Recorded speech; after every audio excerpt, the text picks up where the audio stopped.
একটা সময় ভীষণ সেন্সিটিভ ছিলাম।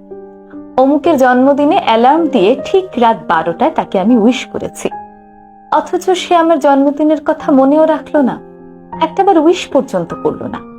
ভীষণ কষ্টে জন্মদিনটাই মাটি হয়ে যেত। তমুকের পরীক্ষার আগে তাকে আমি কল দিয়ে নানা রকম পজিটিভ কথা বলে সাহস জোগাতাম, আর আমার জীবনে কি হচ্ছে সে খোঁজই রাখলো না। টানা আমি কল দিয়ে খোঁজ খবর রাখলেই কথা বলা হয়, আর নয়তো উল্টো দিক থেকে কখনো ভুলেও কল আসে না। সারাক্ষণ মন খারাপ করে ভাবতাম আমার ভুলটা কোথায় হচ্ছে। অজস্রবার মন খারাপ করার পরে বুঝতে পারলাম আসলে পরিবারের বাইরে সবাই বোনাস। প্রত্যেকটা মানুষ আসলে আমাদের জীবনে বোনাস। আপনি যাকে গুরুত্বপূর্ণ মনে করছেন সে আপনাকে তার জীবনে 2 পয়সার দাম দেবে তার দায় নিয়ে বসেনি। তাই তারা থাকলে ভালো, না থাকলে আসলেই মন খারাপ করার কিচ্ছু নেই।